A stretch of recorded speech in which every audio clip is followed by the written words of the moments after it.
Hello and नमस्कार दोस्तों। मैं प्रिय रंजन कुमार। आपका स्वागत है आपका अपना यूट्यूब चैनल सत्य सनु जनरल नॉलेज में।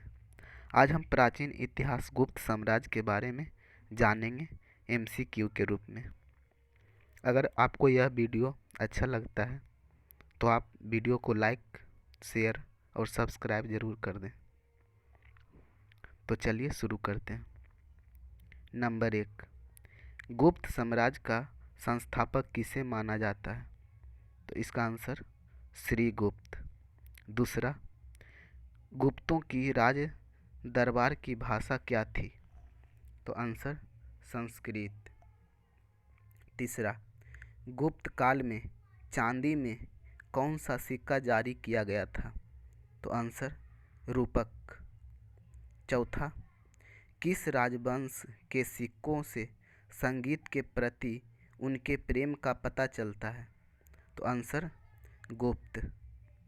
नंबर 5, गुप्त शासक समुद्रगुप्त को अपने सिक्कों पर किस वाद्य यंत्र को बजाते हुए दिखाया गया था? तो आंसर बीना।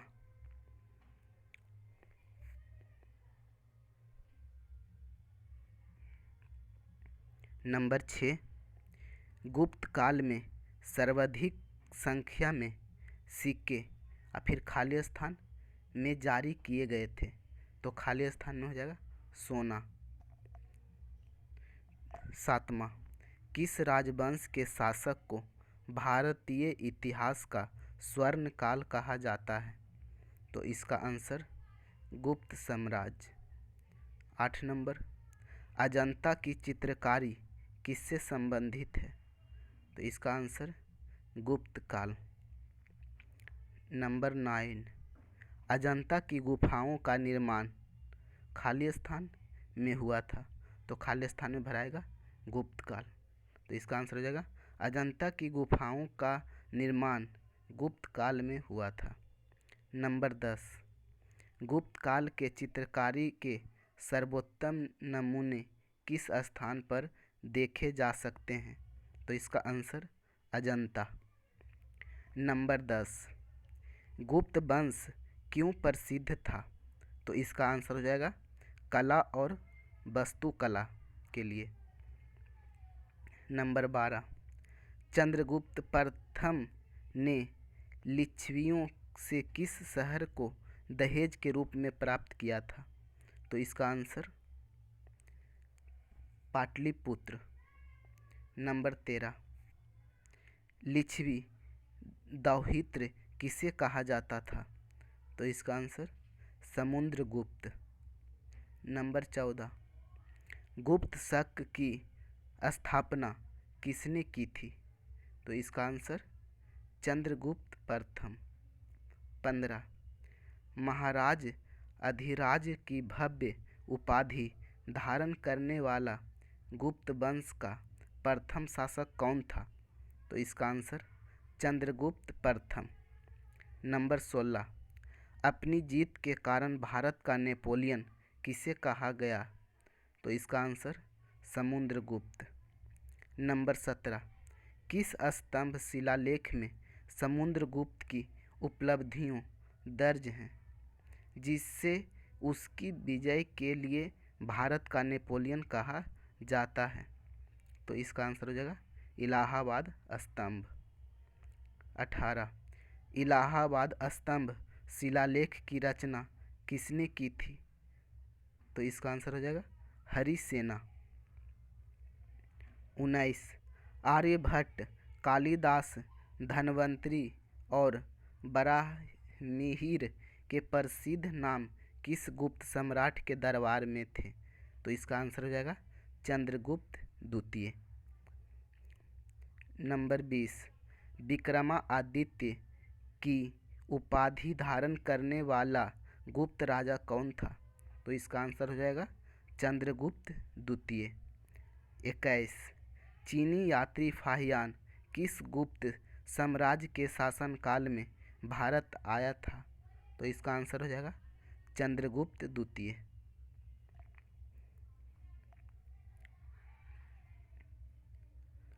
22 नंबर, कुतुब मीनार परिसर दिल्ली में जंग रोधी धातुओं के संयोजन से बने लोहे के स्तंभ की स्थापना किसने की थी? तो इसका आंसर हो जाएगा चंद्रगुप्त द्वितीय। नंबर 23, बराहमिहिर का पंच सिद्धांत किससे संबंधित है? तो इसका आंसर खगोल विज्ञान। 24, गुप्त काल में एक महान खगोल शास्त्री और गणितज्ञ जिन्होंने शून्य का आविष्कार किया था, तो इस किया था कौन थे? तो इसका आंसर हो जाएगा आर्यभट्ट। 25, आयुर्वेद के चिकित्सकों द्वारा चिकित्सा के देवता के रूप में किसे सम्मानित किया गया है? तो इसका आंसर हो जाएगा धन्वंतरि। 26, कौन सा साहित्यिक कार्य शास्त्रीय संस्कृत साहित्य से संबंधित है? तो इसका आंसर मेघदूतम। 27 नंबर, किस गुप्त राजा ने हुनों को भारत पर आक्रमण करने से रोका था? तो इसका हो जाएगा आंसर स्कंदगुप्त। 28, सबसे पुराना विश्वविद्यालय कौन सा था? तो इसका आंसर नालंदा। नंबर 29, गुप्त काल के बाद कौन सा विश्वविद्यालय प्रसिद्ध हुआ था? तो इसका आंसर नालंदा। 30 नंबर, नालंदा विश्वविद्यालय भारत में किस राज्य में स्थित था? तो इसका आंसर हो जाएगा बिहार, और अभी भी बिहार में ही स्थित है, लेकिन अब वो नालंदा खंडहर के नाम से जाना जाता है। तो 31, पंचतंत्र की कहानियों का संकलन किसने किया? तो इसका आंसर हो जाएगा विष्णु शर्मा। 32, आगे खाली स्थान, फिर एक गुप्त शासक था, तो इसका हो जाएगा विक्रमादित्य।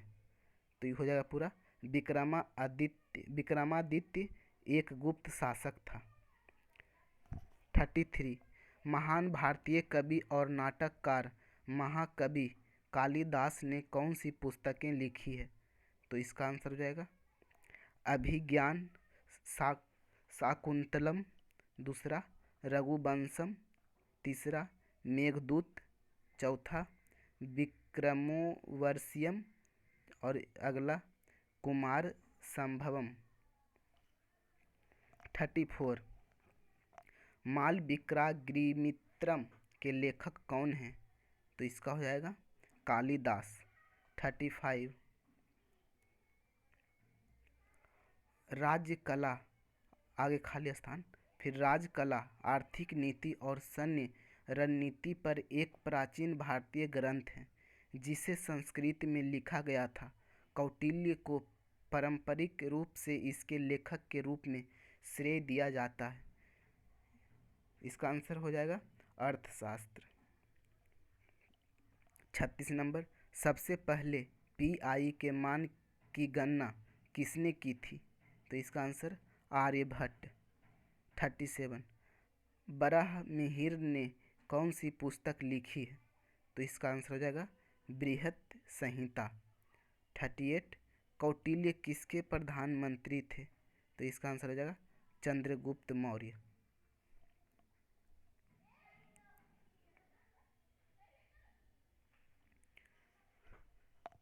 39, गुप्त काल के दौरान सोने के सिक्कों को क्या कहा जाता था? तो इसका आंसर दिनार। 40 नंबर, कौन राजा समुद्रगुप्त के दरबारी कवि और मंत्री थे? तो इसका आंसर हरिसेना। 41, प्रसिद्ध पुस्तक मेघदूत के लेखक कौन हैं? तो इसका आंसर कालिदास। 42, आगे खाली स्थान, फिर तक्षशिला विश्वविद्यालय में राजनीति विज्ञान और अर्थशास्त्र के प्राध्यापक थे। तो इसका आंसर हो जाएगा कौटिल्य। 43, नालंदा विश्वविद्यालय का निर्माण किसने किया था? तो इसका आंसर हो जाएगा कुमारगुप्त। 44, चंद्रगुप्त प्रथम का उत्तराधिकारी उसका पुत्र खाली स्थान था, तो खाली स्थान में जगह समुद्रगुप्त। 45, गुप्त वंश का अंतिम मान्यता प्राप्त राजा कौन था? तो इसका आंसर विष्णुगुप्त। 46। विक्रमादित्य के दरबार में नवरत्न का हिस्सा कौन नहीं था? तो इसका आंसर सूरदास। 47। गुप्त काल में कौन सी वस्तु निर्यात योग्य नहीं थी?